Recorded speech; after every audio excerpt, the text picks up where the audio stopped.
Good morning again. So it's 117 days until the Old World Ardboys tournament at Nova Open. And so let's see what progress we're at. Got a lot of stuff assembled, got it primed, got a test color tested out on the unit. I'm going to show that here in a second. So we're almost on assembly, probably halfway there. And let's show these off before we talk about future acquisitions.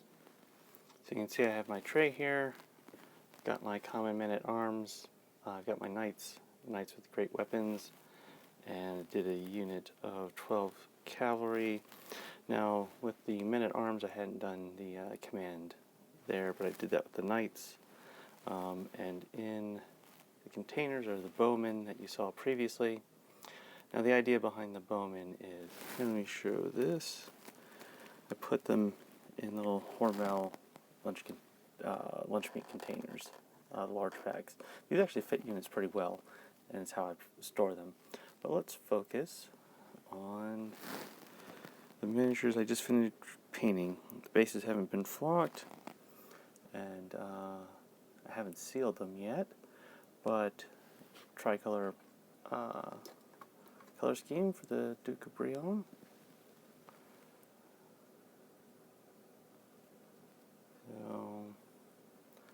Colors, wash, highlight. Took a little bit longer than I wanted because, as you can see, this video took longer than I wanted. I keep getting interrupted. But that'll be my test, and I like that, and I'll probably do 2 units of knights, paint up in this color scheme, and I'll probably vary it up, try to make it look more run down for the men-at-arms, and of course these knights will be just as glossy. Alright, so I have a Duke of Breton color scheme, and now that I have a lot of what's going to be the basic units put together, still not enough for a 2,500 point army. Now I put together the various Pegasi, and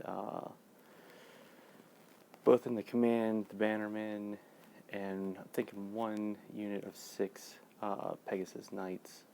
Just because of the skirmish capability, the 360, and the lance formation they can maintain. They really fit the perfect air mobile cavalry. So going forward, what I was thinking is I actually went through and found that years ago I had bought a limited release. This is for the Warhammer Legends pre-pandemic of King Lewin Lanker. There, so put that together, and I've got some more men-at-arms and knights, so I might do one in his color scheme now that Games Workshop's announced they're going to do the old type of transfer sheet that has a lot of the heraldry of the other duchies. So when you bought the main set, you got the Duke of Breton transfer sheet with the axe. Now they're doing a separate release of different transfer sheets.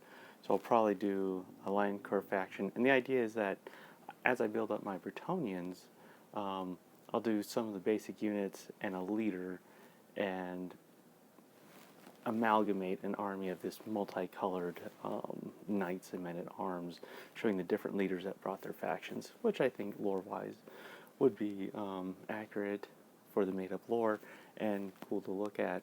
Going forward, my picker you might see on this channel, Brian, sometimes, and on the podcast, he's got a line on a guy who has a stack of Bretonnian stuff that he's collected over the last 30 years, and definitely has a green knight.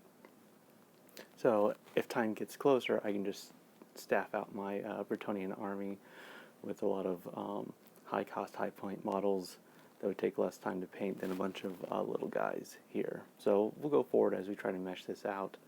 But hopefully I'll make a video sooner. And everyone, have a good day.